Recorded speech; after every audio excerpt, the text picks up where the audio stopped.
Había predicado durante 3 años y medio, y en tan solo una generación, sus enseñanzas transformaron el mundo. Cada uno de los ejércitos que un día marcharon sobre la tierra, todos los navíos que cruzaran los mares y todos los reyes juntos, todos ellos no llegaron a influir tanto en la historia del mundo como la vida de este solo hombre. Ahora, 2000 años más tarde, el número de sus seguidores están por toda la tierra. Son miles de millones, aunque las prácticas cristianas raramente se parecen a las verdaderas enseñanzas de Jesús. Esto ya se había profetizado.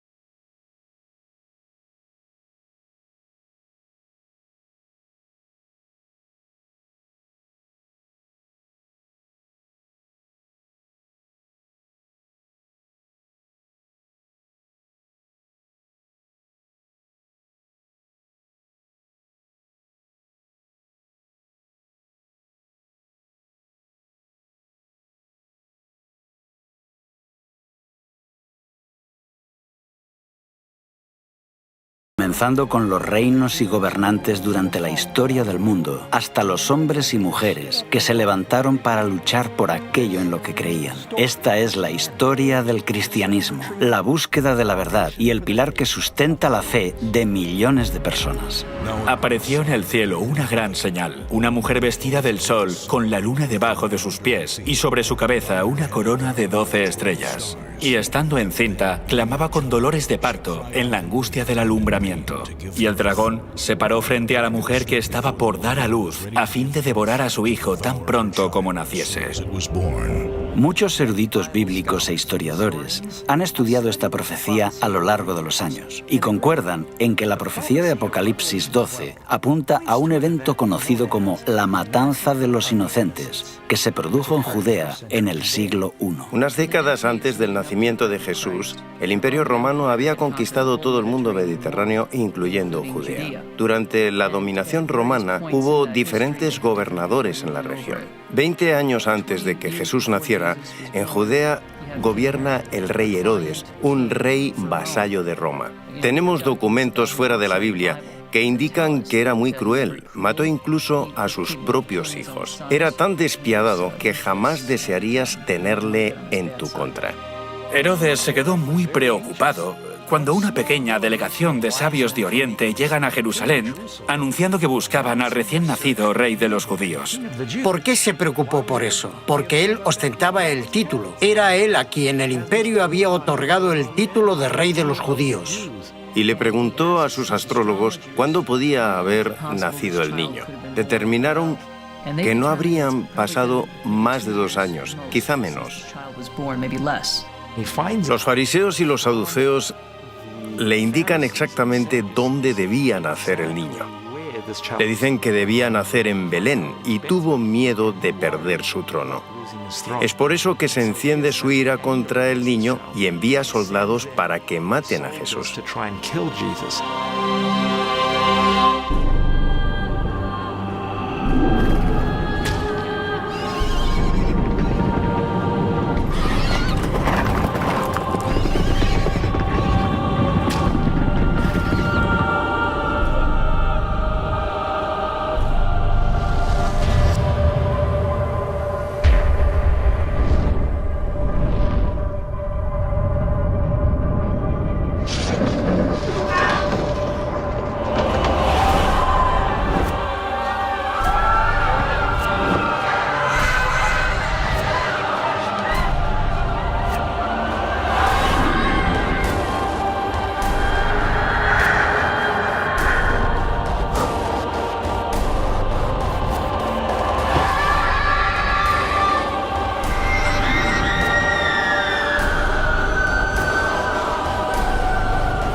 La Biblia nos cuenta que esta barbarie fue inspirada por algo más que la envidia de un rey anciano y tirano. Muchos eruditos bíblicos creen que es parte de una lucha más grande, que comenzó en el principio de los tiempos y continúa hasta el día de hoy. Para poder desvelar los secretos de esta profecía, necesitamos primero identificar a los protagonistas, la mujer, el niño y el dragón. El texto dice, apareció en el cielo una gran señal, una mujer vestida del sol, con la luna bajo sus pies y sobre su cabeza una corona de 12 estrellas. Miremos de cerca a la mujer. Sabemos que es el símbolo de alguien o algo. ¿Nos dice la Biblia lo que esta mujer representa? Maridos, amad a vuestras mujeres, así como Cristo amó a la Iglesia y se entregó a sí mismo por ella. Con este texto concluimos que la Iglesia es la novia de Cristo, pero no es solo la novia de Cristo, sino que en cierto sentido, puesto que un hombre no odia a su propia carne, la Iglesia es el cuerpo de Jesús. En la Escritura, la Iglesia está representada claramente por una mujer. La mujer representa el pueblo de Dios. Esto lo vemos en el Antiguo Testamento y en el Nuevo. Jesús es del pueblo de Israel y después la Iglesia crece como algo que Jesús establece. Lo más importante es que esta mujer está a punto de dar a luz a un varón muy especial. ¿Quién es este niño? Tenemos algunas pistas. La primera es que gobierna con vara de hierro sobre las naciones. Esta es una referencia al Antiguo Testamento, donde se describe a Dios como el que gobierna sobre las naciones con vara de hierro. Después dice que es llevado al cielo. ¿Y quién es llevado al cielo? Él es el Rey de Reyes y Señor de Señores. Estas dos características señalan, sin lugar a dudas, que se trata de Jesús. Ahora vamos a ver quién es el enemigo en esta profecía, el dragón. También apareció otra señal en el cielo. He aquí un gran dragón escarlata. No necesitamos elucubrar acerca de quién es el dragón. La Biblia nos lo dice. El dragón es el diablo. Tanto en el Antiguo Testamento como en el Nuevo, ¿quién es el que trata de destruir? Es Satanás, el diablo. Es por eso que ataca en cuanto Cristo llega a la tierra. Y fue lanzado fuera el gran dragón, la serpiente antigua, que se llama Diablo y Satanás, el cual engaña al mundo entero. Fue arrojado a la tierra y sus ángeles fueron arrojados con él. Lo que vemos aquí, en la primera parte de Apocalipsis 12, es una representación simbólica del conflicto a través de los siglos entre Cristo y Satanás. Vemos que este conflicto se remonta al jardín del Edén, donde había una serpiente con alas. ¿Y qué es una serpiente con alas? Tiene forma de dragón. Esta serpiente, este dragón, aparece desde el principio y por toda la Biblia. A través de la vida y el ministerio de Cristo, Satanás trató de arruinar los planes de Jesús de salvar a la humanidad.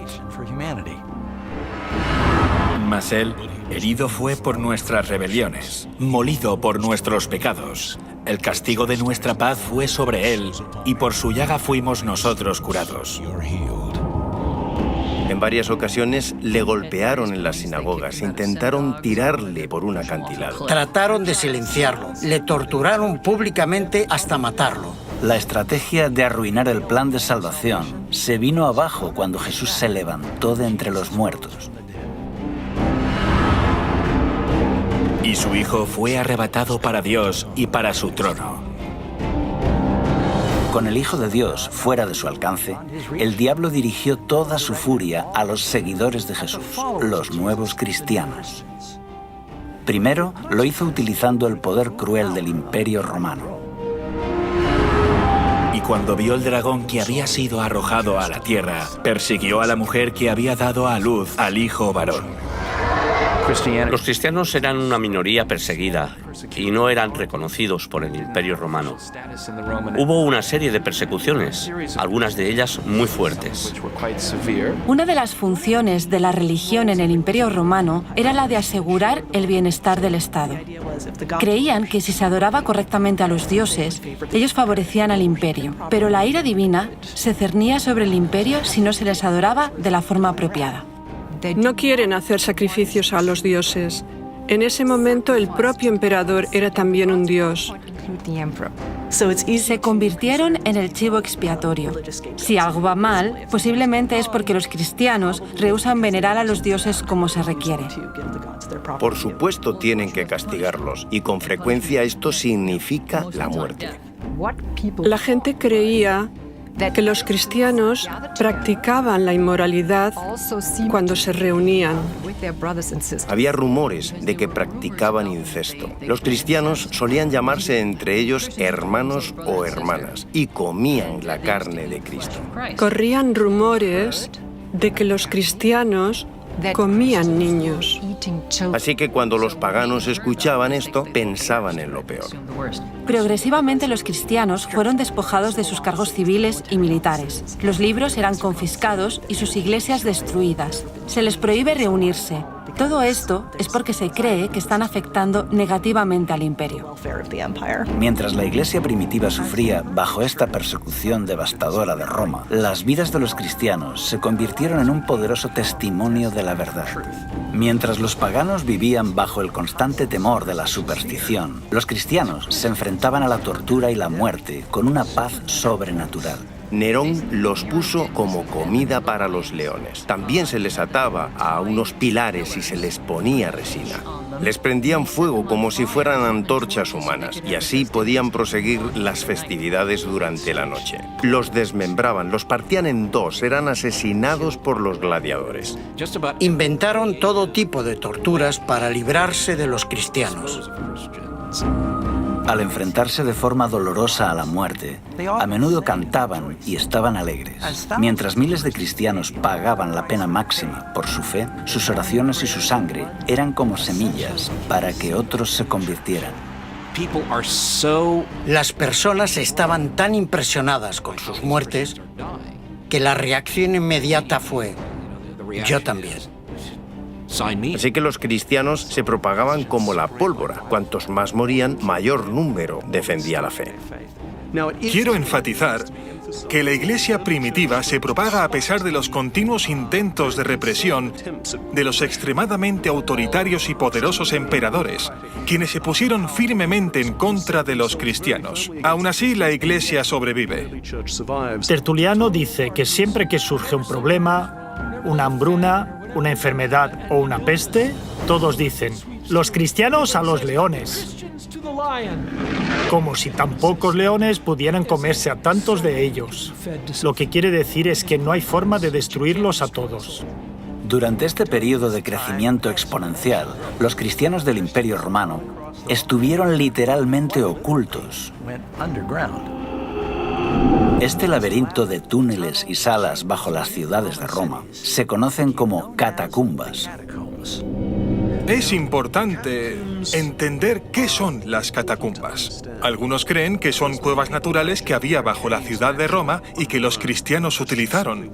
Salvo raras excepciones, las catacumbas no eran cuevas naturales, sino que fueron excavadas por los cristianos. Así que los cristianos hicieron complejos laberintos subterráneos. A veces celebraban allí los servicios donde estaban enterrados los mártires. Por otro lado, es muy significativo el hecho de que enterraran allí a sus muertos. Los cristianos creían en la resurrección del cuerpo.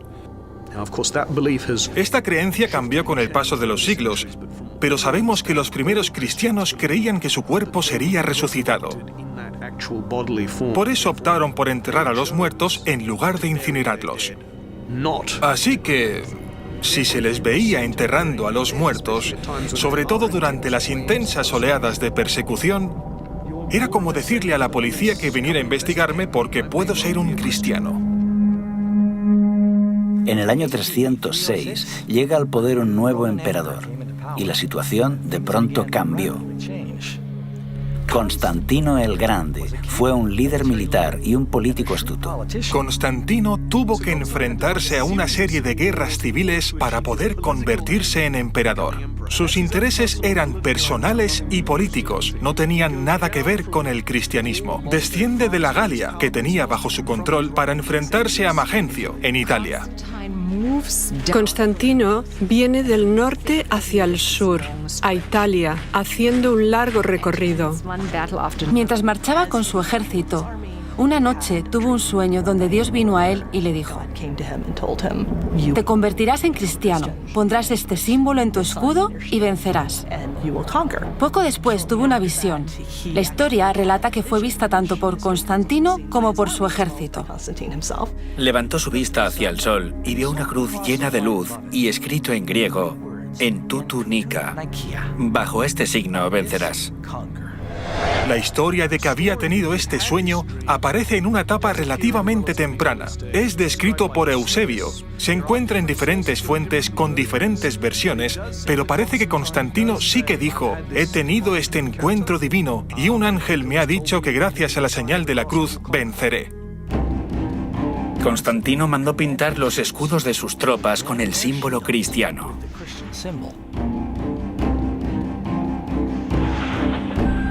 Entonces, su oponente sale de Milán y va hacia el sur para enfrentarse a él.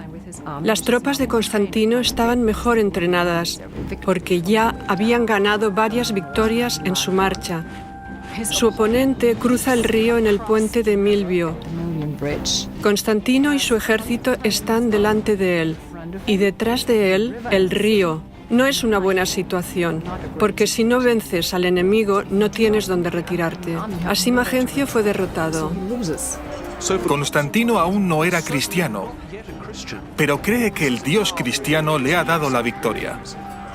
El Dios cristiano es más poderoso que ningún otro Dios. Constantino hizo que el símbolo del cristianismo se integrara en el imperio. Luchó bajo ese símbolo y ganó. Como buen emperador romano pensaría: tengo el símbolo, estoy en el camino correcto. Si tú eras un pagano o estabas confuso en cuanto a la religión, tienes un conflicto de deidades. ¿Cuál quedará por encima de las otras? El Dios cristiano. Puedes sacar tus propias conclusiones. Gradualmente cambió el sentido nacional contra el cristianismo. Durante el reinado de Constantino, los cristianos pasaron de ser una secta perseguida a detentar abiertamente posiciones de influencia en los tribunales y en los palacios de reyes y gobernadores. Ahora, una gran parte de las élites y de la clase dirigente se convierten automáticamente en los obispos locales. Se convirtieron al cristianismo. No fue tan difícil, porque la mayoría ya creía en una divinidad suprema. Ahora es más fácil hacer una carrera militar o en la administración pública imperial si eres cristiano, porque todos los que ostentan el poder son cristianos. Si querías escalar en la jerarquía, ya sea en el ejército, el gobierno civil o en los tribunales, te hacías cristiano. El edicto de tolerancia de Constantino lo hace muy atractivo. Constantino puede proclamar su título de El Grande, ya que cambió la historia del mundo e hizo que el cristianismo, que hasta entonces había sufrido sangrientas persecuciones, se convirtiera en la religión del Estado. Y como todos en el Imperio Romano entraban a formar parte de la Iglesia cristiana, traían con ellos muchas de sus antiguas creencias y prácticas paganas. Ahora que el cristianismo había alcanzado la legalidad, un amplio número de miembros de las élites lo ven muy atractivo en las siguientes generaciones. La población cristiana aumenta un 10%, luego un 15%, un 25%, pero sobre todo aumenta en las élites. Este es el verdadero cambio. Es ahí cuando el cristianismo se convierte en lo que es hoy, porque ahora la clase dirigente es cristiana. Con el tiempo, los líderes de la Iglesia comenzaron a vestir sotanas majestuosas y a realizar ceremonias extravagantes que habían formado parte de las religiones paganas. En lugar de los sencillos mandatos de Dios, comenzaron a enseñar supersticiones y tradiciones humanas. Ahora, en lugar de que la Iglesia cristiana convirtiera al mundo pagano, los paganos estaban convirtiendo a la Iglesia. Imaginemos la Iglesia del siglo I como un tren en marcha.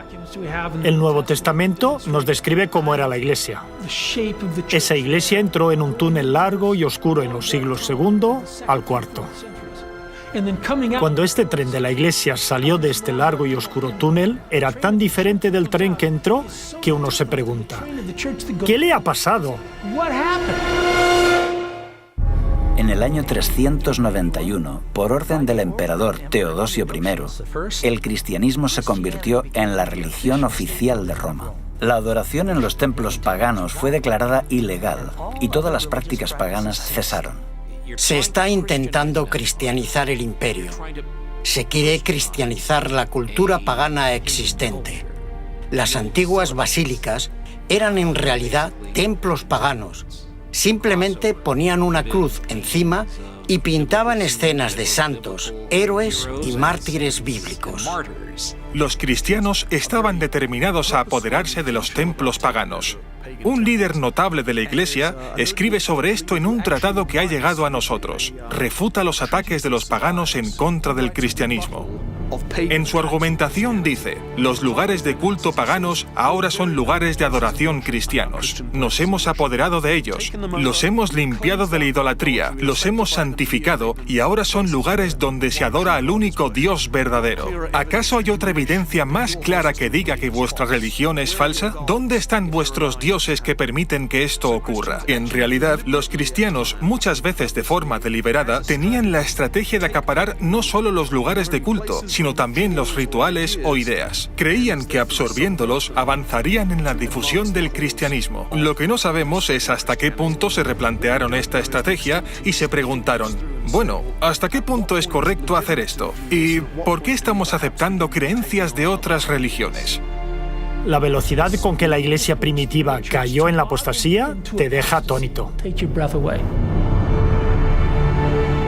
Aunque millones de paganos fácilmente se unían a la iglesia, se resistían a abandonar sus ídolos. Los romanos y los griegos estaban tan acostumbrados a estar rodeados por los símbolos de sus deidades que siguieron haciendo lo mismo dentro del cristianismo. Muchos nuevos conversos renombraron a sus antiguos dioses con nombres cristianos. Por ejemplo, Pablo, María, Pedro.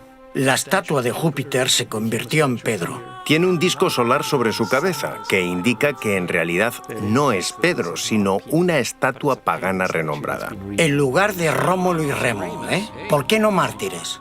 Los grandes mártires, Cosme y Damián, ¿no? Las representaciones de Isis, que aunque Grecia la había asimilado como propia, en realidad era una diosa egipcia, se convierte en la representación de María con su hijo. Ya existía la tradición de representar una madre con su hijo. Está, por ejemplo, en el mitraísmo, en Babilonia, en la antigua Persia. Parece que María adquirió algunas de las atribuciones de otras diosas. Tiene una túnica azul oscuro y está encima de una media luna. Es la madre de todos los dioses. Isis lleva en sus brazos a su hijo Horus. Esta imagen recibe un nuevo nombre, el de María con el niño Jesús. El dios Hermes se convierte en la representación de Cristo como el buen pastor. Asclepio es la imagen que sirve de modelo para muchas representaciones de Jesús. Un dios joven y vibrante, con el pelo rizado y barba corta. Pronto las estatuas de los santos y de Jesús comenzaron a adornar las iglesias. A pesar de que Dios prohíbe claramente esta práctica en los 10 mandamientos, la gente continúa venerando y rezando a estos ídolos. No te harás imágenes, ni ninguna semejanza de lo que esté arriba en el cielo, ni abajo en la tierra, ni en las aguas debajo de la tierra. No te inclinarás a ellas, ni las honrarás.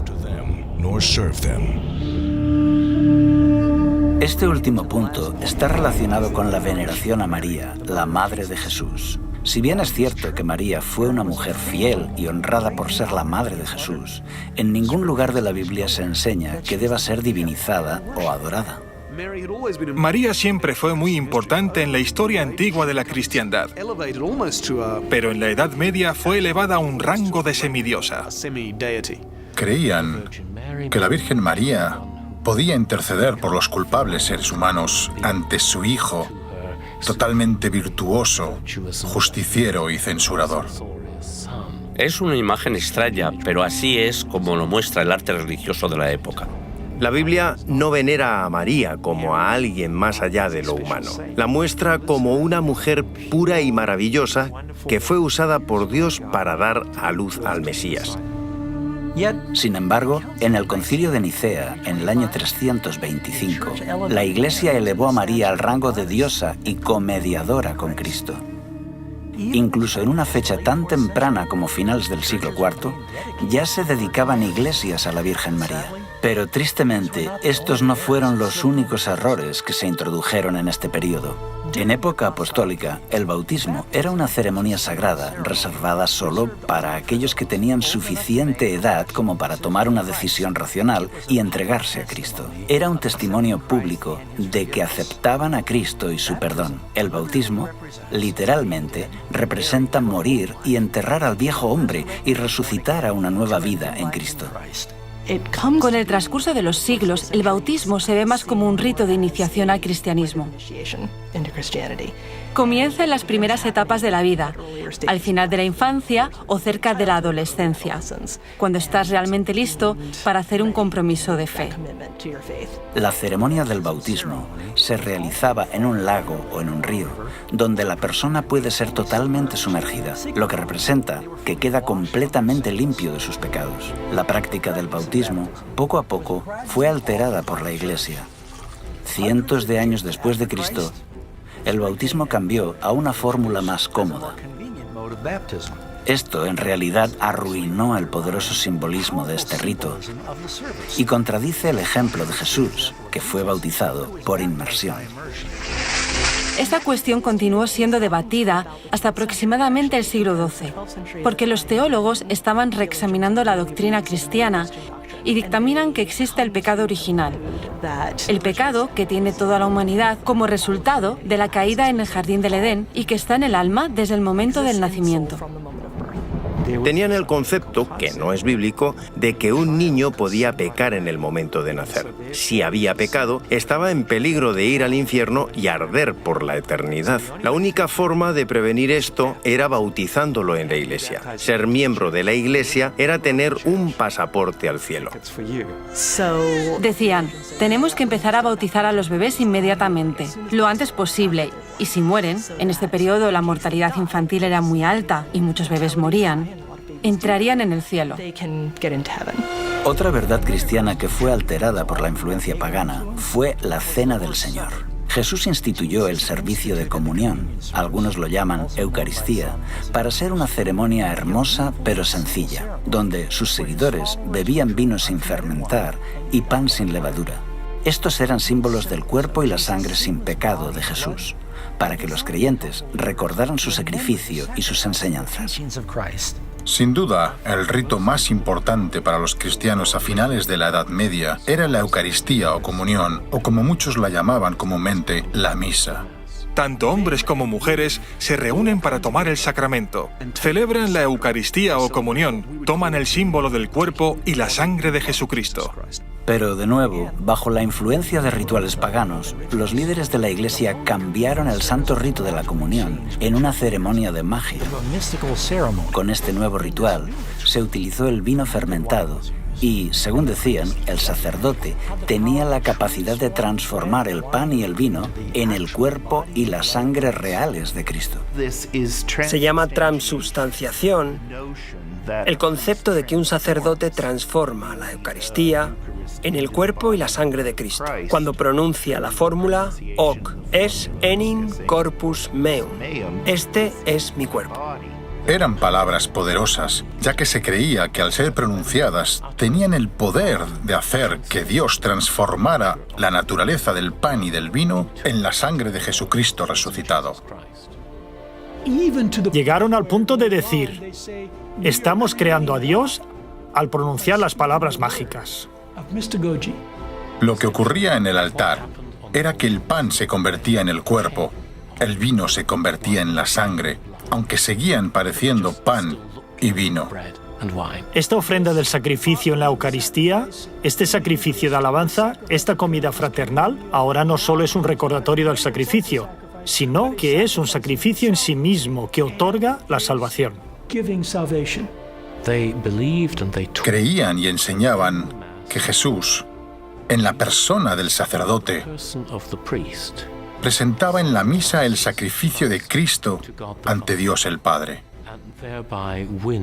Así se obtiene la bendición y la santidad que la Iglesia puede administrar a quien ella quiera en la misa. La gente creía que al celebrar una misa estabas haciendo algo bueno que era ofrecido a Dios. Esto hacía que hubiera una base teológica para repetirlo constantemente. En 1415, en el Concilio de Constanza, los líderes de la Iglesia decretaron que solo podrían beber vino los sacerdotes y los fieles recibirían tan solo el pan. Pero la Biblia dice que cuando Jesús estableció el servicio de la comunión, todos bebieron el vino. Unos 300 años después de Cristo, la Iglesia comenzó a desviarse de otro de los 10 mandamientos, el cuarto, que requiere que los creyentes recuerden el séptimo día como día de reposo. Acuérdate del sábado para santificarlo.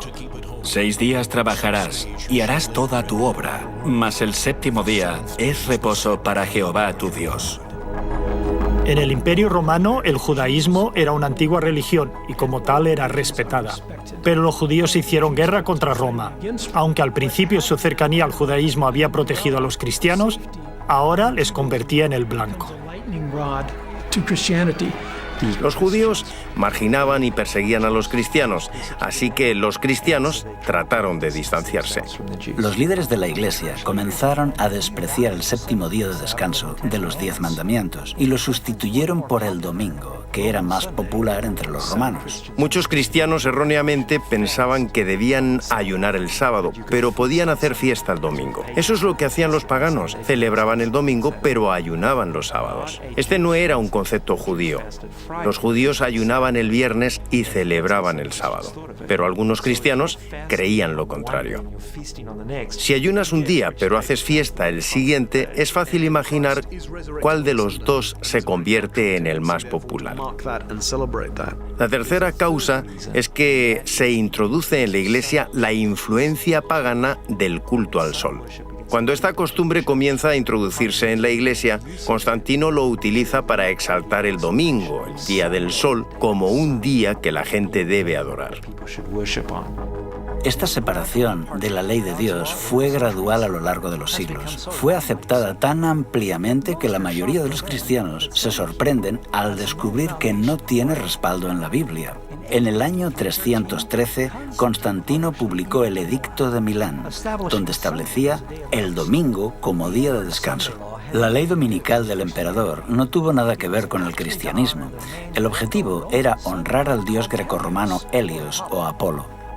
El emperador Constantino se convirtió al cristianismo, pero al permanecer fiel al dios Sol, el emperador Constantino trasladó el día de adoración del sábado, como lo había conservado el judaísmo, al domingo, el día del dios Sol. Desde entonces los cristianos, al menos la inmensa mayoría de ellos, celebran el culto en domingo en lugar de en sábado. Esto también quedó reflejado en otro edicto de Constantino, del año 321, cuando ordenó: En el venerable día del sol, dejen que los magistrados y las gentes residentes en las ciudades descansen, dejen que todos los talleres se cierren. Fíjate que dice Día del Sol. Además, está documentado que Constantino el Grande hizo una ley para todo el imperio, decretando que debía guardarse el domingo como día de descanso. Obviamente, este cambio no se infiltró en la Iglesia de un día para otro. La historia indica que durante décadas se consideró que tanto el sábado como el domingo eran días sagrados. En los primeros años de la Iglesia, claramente se adora el sábado judío. Pero a partir de mediados del siglo III se fue abandonando por la mayoría o estaba en proceso de abandonarse. A comienzos del siglo IV, en muchas partes del Imperio Romano, los cristianos están adorando el domingo. Durante este periodo de tiempo, muchos cristianos seguían observando el sábado y el domingo tenían un servicio recordando la resurrección. Después, cada uno se iba a su trabajo habitual. Con Constantino bizantino se habla por primera vez de transferir la solemnidad del sábado al domingo. Siglos antes, el profeta Daniel había predicho que se levantaría un poder religioso que cambiaría los tiempos y la ley. En los 10 mandamientos solo hay una ley relacionada con el tiempo, el sábado. La doctrina del fuego del infierno también fue distorsionada por la mitología pagana. En el libro de Apocalipsis, la Biblia enseña que después del día del gran juicio, los perdidos serán echados en el lago de fuego. Es entonces que cada persona recibe el castigo de acuerdo a lo que merece, para luego ser consumidos y morir para siempre. Y no temáis a los que matan el cuerpo, mas el alma no pueden matar. Temed más bien a aquel que puede destruir el alma y el cuerpo en el infierno. Porque los que viven saben que han de morir, pero los muertos nada saben. Los sacerdotes comenzaron a enseñar que el infierno era un lugar de eterno tormento, gobernado por el diablo, y que comenzaba en el momento de la muerte. La Iglesia apóstata utilizó este concepto aterrador de eterna tortura para aterrorizar y manipular tanto al rey como al plebeyo. Y lo peor de todo es que presenta a Jesús como a un malvado sádico. Esta doctrina ha hecho que ateos y agnósticos cuestionen la idea cristiana de un Dios de amor, porque hace algo mucho peor incluso que lo que hizo Hitler. No importa lo que una persona haya hecho, miles de millones de años para pagar por sus faltas. Así que muchas personas han odiado a Dios y han aprendido a odiarlo por culpa de esta doctrina. Otro concepto pagano que se infiltró en el pensamiento cristiano fue en relación con la vida después de la muerte. La doctrina del purgatorio enseña que al morir, algunas personas entrarán en un fuego infernal temporal, donde son purificadas para poder ir al cielo. Es un centro de rehabilitación, a medio camino entre el cielo y el infierno. La cuestión es que puedes escapar del purgatorio. La misa dice consignados a las llamas de la aflicción. Está llena de bichos y de olores sulfúricos. Es un poco mejor que el infierno, pero no es un día de picnic. La Iglesia desarrolla este concepto gradualmente. Poco a poco, se forma la idea de que cuando alguien muere sin completar sus obras de penitencia, tendrá que pagarlas en algún lugar de sufrimiento post-mortem y así limpiarse de sus pecados que haya cometido en vida. En el medievo, se creía que casi todos serían salvos y redimidos, siempre que estuvieran bautizados. Pero prácticamente todos tendrían que hacer penitencia en el purgatorio por los pecados que habían cometido y que no habían confesado. Así que el objetivo era reducir el tiempo de estancia en el purgatorio. Muchas personas confunden el purgatorio con el infierno. Algunos creen que se puede salir del infierno. No puedes. Si vas al infierno, no puedes salir de él. Si eres muy malvado, estás perdido. La maldad está dentro de la mayoría de nosotros, así que ¿cómo podemos ser aptos para el cielo? Necesitamos hacer una purga de todo lo malo. Es de ahí de donde viene la palabra purgatorio. La mayor parte de los cristianos creían que sus familiares estaban sufriendo en el purgatorio. Y el purgatorio no es un lugar agradable. Estás allí durante miles de años. La idea de un purgatorio existe desde hace siglos, antes del tiempo de Jesús. Escritos de Platón, a comienzos del siglo IV a.C., han ayudado a esclarecer de dónde vino este concepto de purificación mediante castigo. Pero en realidad no se consideraba que el purgatorio fuera un lugar real hasta siglos después. Los teólogos elaboraron la doctrina del purgatorio entre los años 1160 y 1180 y se aceptó formalmente en el Segundo Concilio de León en el año 1274. La Iglesia entonces ofrece su apoyo a los muertos que estaban en el purgatorio por medio de oraciones y sacramentos, especialmente la Eucaristía. Esto es perfectamente legítimo. La Iglesia cree que está haciendo lo correcto y los fieles parecían estar dispuestos a dar grandes cantidades de dinero para este fin.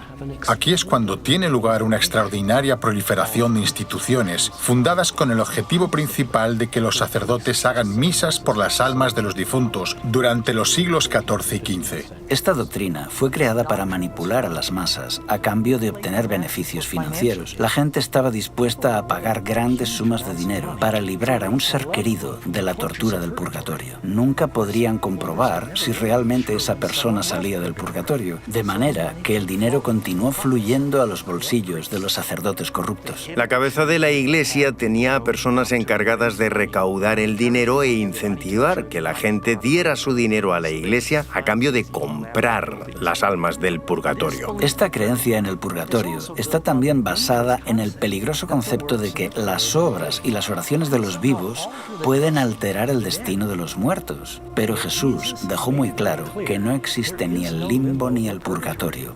Tras la muerte, el siguiente pensamiento consciente de una persona es en la resurrección y en su eterna recompensa. No os maravilléis de esto, porque vendrá la hora cuando todos los que están en los sepulcros oirán su voz. Y los que hicieron lo bueno saldrán a resurrección de vida, mas los que hicieron lo malo a resurrección de condenación. El centro del mensaje del Evangelio es el cómo obtenemos el perdón. Esta fue la gran verdad bíblica que fue adulterada. Se enseñó que si una persona deseaba ser perdonado, primero debía confesar sus pecados a un sacerdote. A esto se le llama el sacramento de la penitencia, más conocido como confesión. Así que para compensar nuestra falta de bondad y nuestras acciones equivocadas, tanto el pueblo como el clero, todos debemos confesar nuestros pecados a un sacerdote. Se debe hacer al menos una vez al año, aunque preferiblemente con mayor frecuencia. Esta práctica tiene varios puntos conflictivos. En primer lugar, esto no se enseña en ninguna parte de la Biblia. Por otra parte, un mortal toma el lugar de Cristo. Y por último, se impide que Dios pueda comunicarse con las personas directamente. Además, coloca al sacerdote en un compromiso, ya que se entera de las malas acciones de sus feligreses. Cuando en la Edad Media una persona iba a un sacerdote a confesar un pecado, había tres fases. En primer lugar, la persona se confiesa. Luego el sacerdote asegura que la persona está absuelta. El pecado se ha ido. Por último, como ha violado las leyes de la Iglesia y las enseñanzas de Cristo, tiene que hacer una obra de penitencia en compensación al pecado cometido. La Biblia enseña que la humanidad no puede hacer nada para salvarse. Es por esto que Jesús vino. Las Escrituras enseñan que la salvación depende enteramente de nuestra confianza en la gracia y en la misericordia de Dios, que no merecemos. Es un gran regalo que no puede ser obtenido por nuestros esfuerzos ni buenas obras. Incluso nuestra obediencia es el resultado del don de la gracia. La doctrina del Nuevo Testamento de la salvación por la fe es hoy ampliamente comprendida y aceptada. Pero en la época oscura de la Edad Media era fácil convencer a las masas analfabetas de que tenían que realizar obras para ganar el favor de Dios. Les decían que para que un pecador tuviera la esperanza de apaciguar a Dios, debía pagar grandes sumas de dinero, realizar dolorosas obras de penitencia y una agotadora peregrinación. Esto también incluye la necesidad de recitar oraciones repetitivas como un requisito para obtener el perdón. 40 Ave Marías, 10 Padre Nuestros, poner una moneda en la colecta. En las religiones paganas del mundo, la idea de oraciones o cantos repetitivos no es nueva. Se creía que se podía apaciguar a los dioses con el constante eco de las oraciones o usando palabras mágicas especiales. Jesús claramente nos previno en contra de esa forma de oración. Y orando, no uséis vanas repeticiones como los gentiles, que piensan que por su palabrería serán oídos.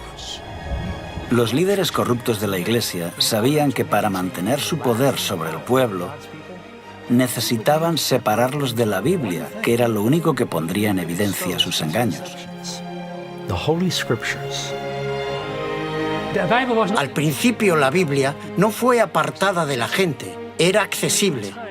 Pero con el tiempo, las personas comenzaron a darse cuenta de las contradicciones y desafiaron al clero. Por eso les convenía que la Biblia no fuera accesible al pueblo llano.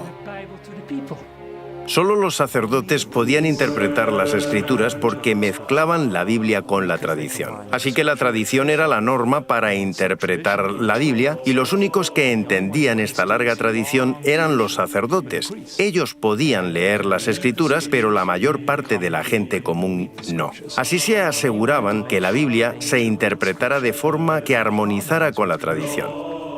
Desde el siglo V al siglo XV, durante 1000 años de historia, se enseñó, y así fue aceptado, que solo los líderes religiosos estaban suficientemente cualificados para explicar los textos sagrados. Al hombre común se le dijo que nunca podría comprender las Escrituras sin ayuda de un sacerdote. Con este gran engaño, los miembros de la Iglesia quedaron sumergidos en la oscuridad. Mientras tanto, la Iglesia, que antes era un baluarte de la verdad bíblica, ahora era una organización política corrupta, adornada con ceremonias espiritistas. No es de extrañar que este periodo estuviera marcado por el deterioro cultural, económico y espiritual. Es conocido como el oscurantismo. Es trágico ver cómo en tan solo unos siglos la maravillosa luz que había estado brillando por la resplandeciente Iglesia de Cristo se había disipado por tradiciones paganas. Ahora surge una mujer muy diferente para ocupar su lugar. Y vi a una mujer sentada sobre una bestia escarlata llena de nombres de blasfemia, que tenía 7 cabezas y 10 cuernos. Y la mujer estaba vestida de púrpura y escarlata y adornada de oro, de piedras preciosas y de perlas, y tenía en la mano un cáliz de oro, lleno de abominaciones y de la inmundicia de su fornicación, y en su frente un nombre escrito, un misterio: Babilonia la Grande, la madre de las rameras y de las abominaciones de la tierra. Vi a la mujer ebria de la sangre de los santos y de la sangre de los mártires de Jesús. Y cuando la vi, quedé asombrado con gran asombro. En Apocalipsis 17, Juan ve a una mujer y la describe muy diferente a la mujer pura de Apocalipsis 12. ¿Quién es esta ramera sanguinaria? ¿Y qué es la extraña bestia sobre la que está sentado? Si aún no estás sentado, ahora es el momento de que te sientes. Lo que estás a punto de escuchar puede que te resulte impactante. Solo hay un imperio, una iglesia, una institución que encaje con la descripción de esta profecía, la Iglesia Católica Romana. Esto no significa que todas las personas que profesan esta fe sean malas, o que estén perdidos, o que no sean sinceras. Los creyentes católicos son de los más nobles y han hecho muchas cosas buenas a lo largo de la historia. Aquí se trata de una lucha a otros niveles, entre poderes espirituales e instituciones, que combaten contra la verdad de la Biblia. Pero ahora debemos descorrer el velo y ver las evidencias de forma objetiva. En Apocalipsis 17:1 observamos que esta mujer ramera se sienta sobre muchas aguas. Por suerte para nosotros, el ángel nos explica el significado de este símbolo en el versículo 15. También me dijo: las aguas que has visto donde la ramera se sienta son pueblos, muchedumbres, naciones y lenguas. Así que la mujer reina sobre una civilización densamente poblada. Posiblemente has escuchado en alguna ocasión la frase «todos los caminos llevan a Roma». Durante el apogeo de su imperio, los romanos habían construido una red de carreteras de casi 100.000 kilómetros a lo largo y ancho de sus dominios. Mientras el imperio romano se desmoronaba, la Iglesia de Roma ganaba fuerza. La Iglesia Católica se da prisa por llenar el vacío de poder que quedó tras la caída del Imperio Romano. Cuando a mediados del siglo V, Atila, el rey de los hunos, avanza hacia la ciudad de Roma con su ejército, es el Papa, el obispo de Roma, y no el emperador quien sale a detenerlo. El papado está buscando tener la preeminencia, tanto en el terreno político como religioso. La profecía también indica que la mujer está sobre una bestia con 7 cabezas y 10 cuernos. Estos son símbolos. Esta criatura representa claramente al monstruo con 7 cabezas y 10 cuernos que acabamos de ver atacando a la novia de Cristo en el capítulo 12. Y es la misma bestia que todo el mundo está obligado a adorar en el capítulo 13. Entonces, ¿qué representan estas 7 cabezas y 10 cuernos? Las 7 cabezas son 7 montes sobre los cuales se sienta la mujer. Y los 10 cuernos que has visto son 10 reyes. Solo hay una ciudad en el mundo que se asienta sobre 7 colinas, una ciudad grande, y esa ciudad es Roma. Así que no hay lugar a duda de que cuando Juan habla de esta mujer, está hablando de Roma. Aquí se puede ver la relación. 7 cabezas son 7 montes. En Apocalipsis 12, 7 cabezas. En Apocalipsis 13, 7 cabezas de nuevo. Aquí se puede ver la relación. Es dentro de la ciudad de Roma llamada la ciudad de las 7 colinas, donde se ubica hoy el Estado Vaticano. Solo hay una iglesia que también es un país independiente y tiene poder político mundial, el Vaticano.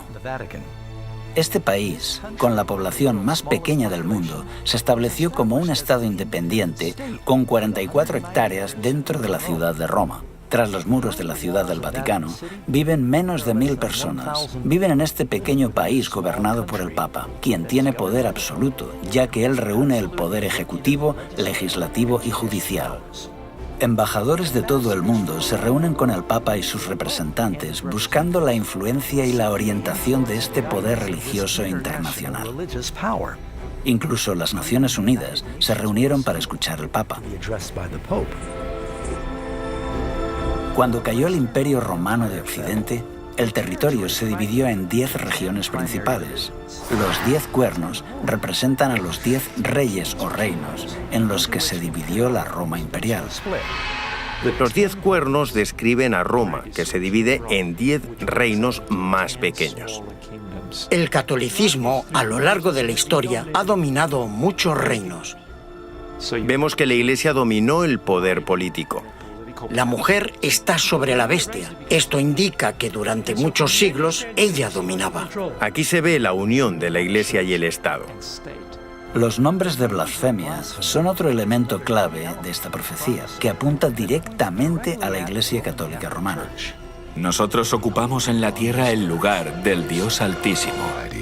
Esto pone a un hombre mortal en la posición de Dios. Esta es definitivamente la definición exacta de blasfemia. No pretendo con esto cuestionar la sinceridad de ningún papa en específico, pero la profecía está señalando a su posición, a la institución que representa. La mujer está vestida de colores singulares. Se dice que la mujer tiene colores muy concretos. Ya no viste de blanco. En cambio ahora lleva colores que representan realeza y prostitución. Estos colores en concreto vemos que aparecen en la historia de la Iglesia cristiana más adelante. Son los colores de los sacerdotes. No eran tan solo los colores de los césares romanos, sino que, según la Enciclopedia Católica, el púrpura es el color oficial de los obispos y el escarlata el de los cardenales. Además de los colores púrpura y escarlata, vemos que esta ramera o iglesia corrupta tiene muchas joyas. Cuando uno considera los innumerables tesoros artísticos de oro, plata, perlas, la Iglesia Católica Romana es con diferencia la institución religiosa más rica de la tierra. Todos los años vienen turistas de todo el mundo para ver la deslumbrante opulencia de la Iglesia romana. Otra señal preocupante de esta mujer se encuentra en el versículo 6. Vi a la mujer ebria de la sangre de los santos y de la sangre de los mártires de Jesús. La historia revela que la Iglesia de Roma fue la mayor opresora de los cristianos y judíos a lo largo de los siglos. De hecho, los historiadores señalan que más de 50 millones de mártires fueron víctimas de la terrible Inquisición y persecuciones de la Iglesia de Roma. Lo que tenemos aquí es una profecía que dice que la Iglesia entablaría una terrible persecución. Eso es exactamente lo que sucedió. La Iglesia construyó una gran estructura legal, conocida como la Inquisición, para interrogar y torturar a los disidentes, forzando al mayor número posible a retractarse de sus ideas y ejecutando a los líderes del movimiento para evitar que divulgaran sus ideas. El mayor número de muertes que se haya registrado en la época ocurre cuando la Iglesia romana persiguió a los que no estaban de acuerdo con ella. Este grado de represión continúa durante toda la Edad Media. Así que esta mujer o iglesia es un poder opresor que persigue a los verdaderos seguidores de Cristo. Veremos a varios valientes que arriesgaron sus vidas por exponer las influencias paganas corrosivas y por compartir la palabra de Dios en este tiempo de oscuridad espiritual. El pueblo que andaba en tinieblas vio gran luz. Los que moraban en tierra de sombra de muerte, luz resplandeció sobre ellos. Había un joven que vivía en Lyon, Francia, que cambiaría el curso de la historia cristiana. Pedro Valdo, también conocido como Valdés. Era un joven comerciante, rico y educado. Tuvo una experiencia que le cambió la vida. Un amigo de Valdo murió de forma repentina. Al darse cuenta de la brevedad de la vida y de la vanidad de los tesoros mundanos, Valdo tomó la firme decisión de dejar todo por Cristo. Dio sus riquezas a los pobres y se convirtió en un predicador itinerante. Valdo enseñaba que la Biblia debía entenderse de forma literal y predicaba a la gente en su propio idioma. Alentó a los creyentes a vivir vidas sencillas y de pobreza. También denunció con valentía los excesos de los sacerdotes. Alrededor del año 1170, Pedro Valdo había reunido un gran número de seguidores, llamados los pobres de Lyon. Pedro Valdo inspiró el movimiento valdense, un grupo de creyentes en la Biblia que vivían en Francia e Italia. Era un católico laico que se inspiró en el ejemplo de la Iglesia primitiva. Organizó un grupo de predicadores que viajaban enseñando el Evangelio. Predicó en contra de la transustanciación y la misa. Algunos de ellos sí que acudían a misa, pero hacían también sus propios servicios de culto. Cuando los inquisidores oficiales patrullan por Europa, comienzan a encontrar por todas partes personas a las que llaman valdenses. Eran pequeños grupos que estaban esparcidos por toda Europa. Eran gente sincera. La mayoría solían asistir a iglesias católicas, pero recibían a pastores itinerantes que viajaban 1 o 2 veces al año para predicarles, quizá anualmente o cada 2 años. Allí donde Pedro Valdo iba, vio que las personas estaban deseosas de conocer la verdad. Él creía que había hambre de la palabra de Dios. Así que Valdo le pagó a un clérigo para que le ayudara en la traducción del Nuevo Testamento al francés. En Lyon, Valdo encargó a religiosos eruditos que prepararan una traducción de una porción de la Biblia y de algunos escritos de los padres a la lengua vernácula. Sería algo entre francés y provenzal. Esta tradición de obtener copias de la escritura en la lengua común de la gente parece haber comenzado en las comunidades valdenses. Llevaban consigo las escrituras, actuaban como comerciantes y negociantes y compartían las escrituras con el pueblo. Incluso hay referencias de que enviaban jóvenes a las grandes universidades y escuelas de la región. Allí podrían compartir su fe y comprender la teología de la época, y de esa forma alcanzar a una comunidad más amplia. Pero Roma no podía tolerar por más tiempo esa libre circulación del Evangelio entre los campesinos. En 1179, el Tercer Concilio de Letrán condenó oficialmente las ideas de Baldo como heréticas. Más adelante, él y sus seguidores fueron excomulgados. Expulsados de Lyon, los valdenses se refugiaron en los valles altos del Piamonte y en los Alpes franceses. Aquí, cada familia hizo de la Biblia su tema de estudio. Se memorizaron los evangelios de Mateo y Juan y muchas epístolas. Al no disponer de imprenta, se dedicaban a copiar a mano las escrituras. Conocidos por su adhesión estricta a la Biblia, estos predicadores extendían sus enseñanzas por el extranjero, mientras viajaban como vendedores ambulantes. Para no ser descubiertos, escondían en el forro de sus ropas sus copias a mano de pasajes de la Biblia y las compartían cuando encontraban a alguien que estaba abierto a escuchar. Incluso tras la muerte de Pedro Baldo en 1218, la Iglesia de Roma continuó persiguiendo ferozmente a los valdenses.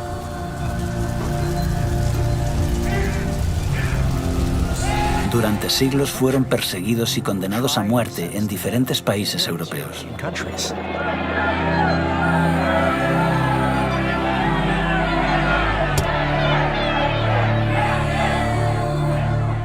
El Espíritu Santo incitó a muchos dentro de la Iglesia a levantarse con valentía a favor de una reforma. Uno de ellos era John Wycliffe, teólogo inglés y predicador laico, traductor y profesor en Oxford. Cuando comenzó a señalar los errores dañinos que se enseñaban a los creyentes, su educación le dio una gran ventaja. Wycliffe nunca quiso ponerse en contra de los líderes de la Iglesia, pero al ver las evidentes contradicciones entre lo que decía la Biblia y lo que hacía la Iglesia, no pudo guardar silencio. Es extraño que alguien como Wycliffe se convirtiera en hereje porque era catedrático de Oxford. Fue educado en la estructura de la Iglesia, pero estaba afligido por lo que veía a su alrededor. Cuando vio que Roma sustituía las Sagradas Escrituras por la tradición, acusó a los sacerdotes de privar a la gente del pan de vida. Creía que la Biblia era una autoridad suprema y organizó la traducción de la Biblia. Tenía seguidores llamados lollardos, quienes iban por todas partes distribuyendo la Biblia y predicando. Creían en la importancia de leer la Biblia. Leían la traducción de Wycliffe y creían en una religión más sencilla, que ya los valdenses y otros habían promovido en el siglo XII. Este era el mayor regalo que podía dar a la gente común. Ningún otro documento ha alterado tanto el curso de la historia como la traducción de la Biblia al inglés. Él presentó algunas de las verdades que después desarrollaría el protestantismo. Sus enseñanzas prepararon el camino para que, siglos más tarde, muchos en Inglaterra aceptaran la Reforma. Wycliffe tuvo la valentía de declarar que la autoridad universal del Papa no era bíblica. Por eso, el 22 de mayo de 1377, el Papa Gregorio condenó los escritos de John Wycliffe, indicando que sus enseñanzas eran peligrosas para la Iglesia y el Estado. Pero Wycliffe continuó enseñando que la salvación era únicamente mediante Cristo y que eran las Escrituras las que eran infalibles y no la Iglesia de Roma. Con el tiempo, sus escritos y su trabajo de reforma se extendió como una ola, influyendo a millones de creyentes. Se podía leer en cualquier lugar donde hubiera gente instruida y teólogos escolásticos. Viajan por Europa, a Bohemia, e inspiran también a Juan Hus. Hus comparte con Wycliffe su desacuerdo sobre la transubstanciación, el poder del clero y la riqueza de la Iglesia. Hus era muy joven cuando Wycliffe falleció, pero sus escritos tuvieron una poderosa influencia en su vida y su misión. Fue un predicador de Bohemia, profesor en la universidad y por un tiempo fue capellán del rey.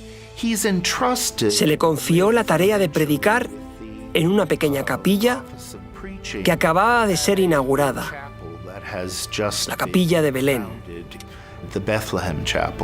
Igual que Wycliffe, Juan Hus predicó las escrituras en el idioma del pueblo, una práctica que ahora la Iglesia había prohibido, pues toda la misa se hacía en latín.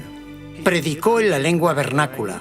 Los bohemios tenían las escrituras en su propio idioma, a pesar de los concilios de la Iglesia.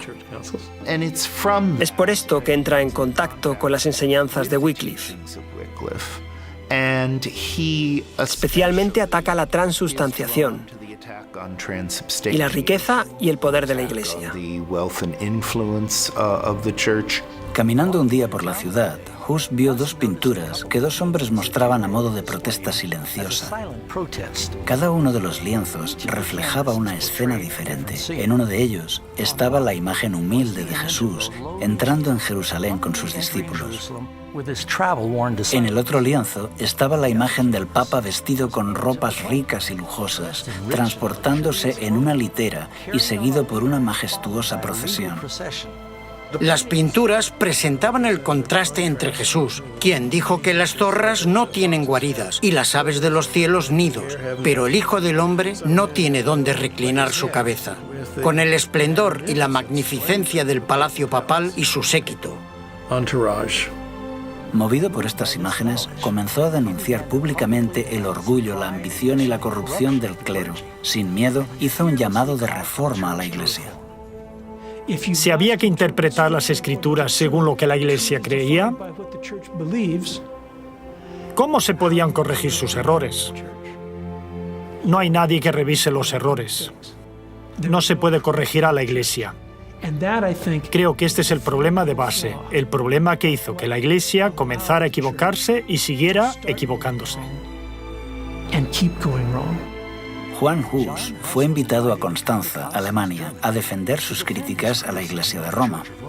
Segismundo, rey de Hungría y más tarde del Sacro Imperio Romano, le garantizó un salvoconducto, pero nada más llegar Hus a la ciudad, fue arrestado y puesto en el calabozo en el castillo de Gottlieben. El rey Segismundo estaba muy enfadado porque habían encarcelado a Hus y amenazó al concilio de la Iglesia, pero el concilio convenció a Segismundo de que las promesas hechas a un hereje no eran vinculantes. El 6 de julio de 1415, el concilio se reunió en la catedral después de la misa. Es entonces cuando Juan Hus es llevado a juicio. Se le pidió que defendiera su posición. Mientras lo hacía, afirmaron que había dicho una herejía. Así fue atrapado y condenado por herejía. Los guardias se lo llevaron para ser ejecutado. En el lugar de su ejecución, Hus se mantuvo firme. Mientras subían las llamas, pudo elevar su voz en canto. Al morir, Hus predijo que en 100 años Dios levantará a un hombre cuyo clamor por una reforma no podrá ser reprimido. Martín Lutero creció en un hogar humilde en Mansfield, Alemania. Teólogo, compositor y sacerdote, es posiblemente el reformador más conocido del siglo XVI. Nació el 10 de noviembre de 1483, casi 70 años después de que Juan Hus muriera en la hoguera. Nació en una familia trabajadora de clase media y tenía varios hermanos y hermanas. Lutero desarrolló un carácter firme. La familia de Lutero fue hasta cierto punto una familia de grandes triunfadores. Fueron muy estrictos con el joven Martín, según contó el propio Lutero. Querían que su hijo tuviera estudios universitarios. De joven se preparó para ser abogado. Tuvo una experiencia impactante que cambió el curso de su vida para siempre. Lutero estaba atrapado en una tormenta y teme por su vida. Está fuera y tiene miedo de que le alcance un rayo. Los relámpagos caen delante y detrás de él, a un lado y a otro. Lleno de terror, clama y promete que si un santo le salva, se hará monje. Clamó a Santa Ana, la santa de las causas perdidas. Santa Ana, líbrame y me haré monje.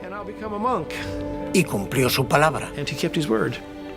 A pesar de las furiosas protestas de su padre, Lutero dejó sus estudios de Derecho, vendió sus libros y entró en el monasterio agustino de Erfurt para dedicarse por completo a la vida monástica. Con un anhelo desesperado por obtener la salvación, practicó ayunos frecuentes y largas horas de oración. Vivía de forma muy austera y sus confesiones no tenían fin.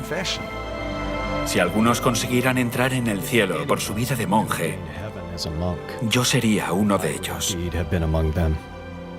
Había un confesor que percibió en Lutero un alma especialmente sensible.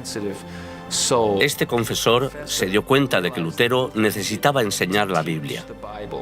Así que Lutero se convierte en profesor de teología y predicador en la iglesia local, además de miembro de la comunidad religiosa de los monjes agustinos. Básicamente, desempeña 3 trabajos. En Wittenberg aprendió a estudiar la Biblia en las lenguas originales. Pronto comenzó a compartir en sus clases las verdades que estaba aprendiendo, y a sus estudiantes les encantaba. En 1510, Lutero hizo una peregrinación para visitar la sede de la Iglesia en la ciudad santa de Roma. Le repugnó presenciar la terrible avaricia y maldad que vio a todos los niveles del clero. Tenía grandes esperanzas puestas sobre la ciudad santa, pero se derrumbaron al contemplar el estilo de vida decadente de los monjes y sacerdotes. Esto estaba en fuerte contraste con la vida humilde en Alemania, pero su mayor descubrimiento estaba aún por llegar.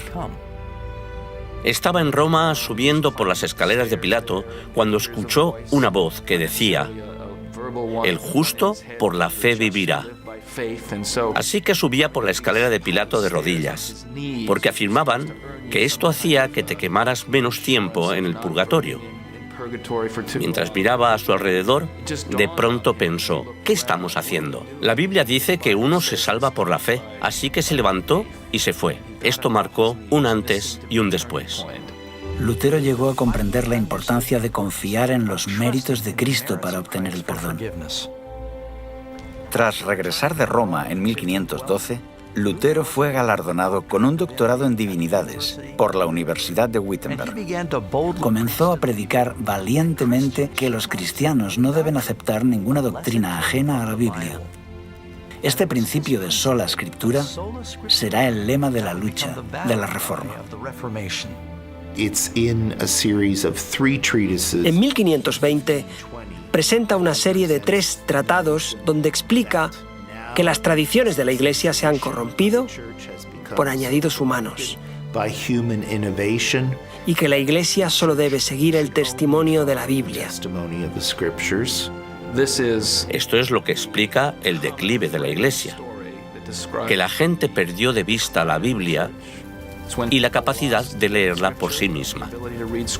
Había una barrera entre el pueblo y la Biblia, entre los fieles y Cristo.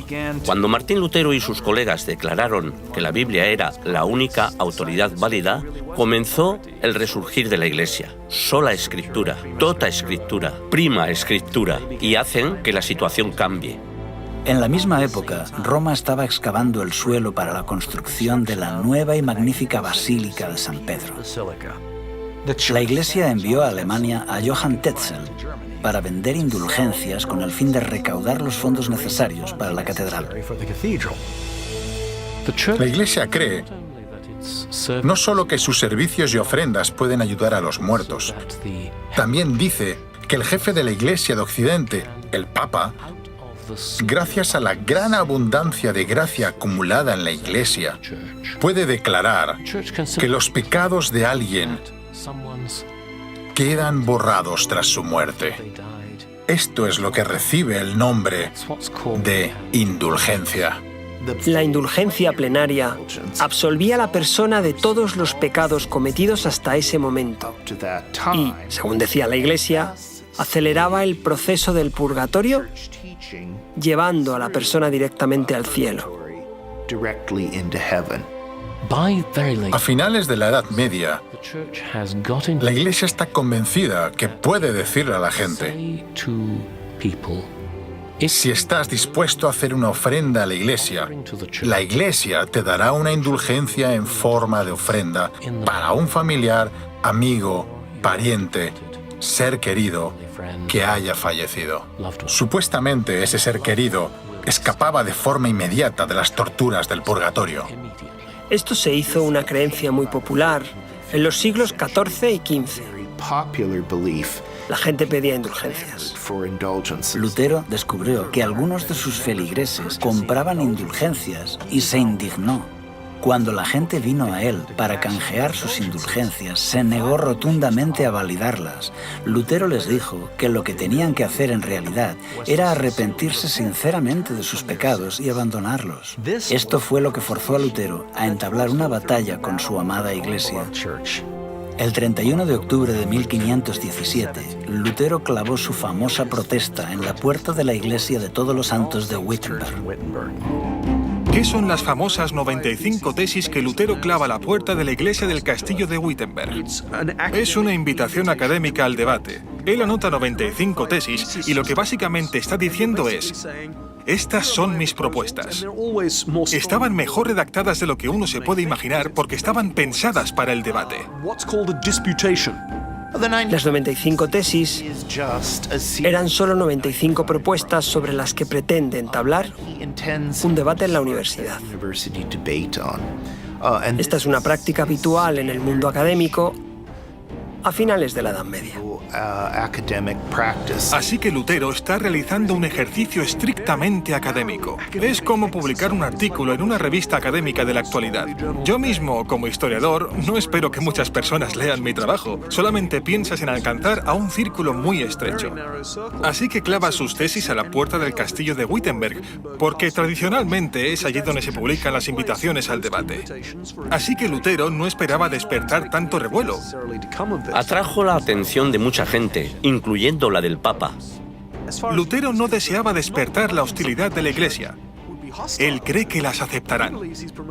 De hecho, si nos remontamos a los padres de la Iglesia, incluyendo a San Agustín, encontramos en sus escritos muchos puntos que concuerdan con lo que Lutero decía. Así que Lutero esperaba que la gente dijera: «Oh, genial, gracias por aclararlo». Tal vez fue un poco ingenuo, pero posiblemente es el resultado de su formación académica. Él no pretendía ni mucho menos empezar un nuevo movimiento. Pero lo que en realidad sucedió es que la Iglesia no aceptó lo que Lutero tenía que decir. Se emitió una bula papal. La bula es un decreto de la Iglesia. En ella se condenaba a Lutero y sus escritos y declaraba que debían ser quemados. La bula fue enviada a Wittenberg, donde, en lugar de quemar los escritos de Lutero, Lutero reunió a un gran número de personas y quemó la bula papal. La quema de la bula papal fue un duro golpe. Se había desafiado a Lutero y él había respondido. Lutero dice: «Vale, tú me condenas a mí, pero yo te condeno a ti, porque lo que aquí está en juego es la verdad. Así que, si la Iglesia condena la verdad bíblica, entonces la Iglesia debe ser el anticristo. Es así como él la llama». Claro, cuando llamas a alguien el anticristo, es bastante difícil llegar a un acuerdo. Así que el emperador alemán organizó una audiencia donde acudieron todos los príncipes y sacerdotes importantes. Es la Dieta de Worms. Aquí acudieron representantes de todos los príncipes, nobles y ciudades libres del imperio. Lutero tiene la esperanza de poder debatir. La Iglesia sabe que Lutero es muy elocuente y no van a darle la oportunidad de hacerlo. Le colocaron en medio de la sala, le mostraron sus libros y le preguntaron dos cosas. ¿Estos libros son tuyos? ¿Y vas a retractarte? ¿Rechazas las doctrinas que has escrito en ellos? No respondió inmediatamente. Dijo: «Sí, son mis libros, pero en ellos hay muchas cosas escritas y necesito tiempo para pensarlo». Casi pierde sus nervios, pero logra controlarse y al día siguiente viene y comienza a jugar con las palabras. Cuando le dicen: «¿Estas son tus obras?» y «¿te retractas de ellas?», Lutero responde: «¿Pides que me retracte de todas mis obras? Todos en la Iglesia están de acuerdo con algunas de ellas. He escrito sobre ciertos males en la Iglesia y muchos en la Iglesia están de acuerdo con esto». Intentan debatirlo, pero las autoridades no van a permitir esto. Dicen: «No, solo responde, ¿te vas a retractar?». Este es un momento heroico, especialmente porque Lutero cree que esto le va a conducir a la muerte.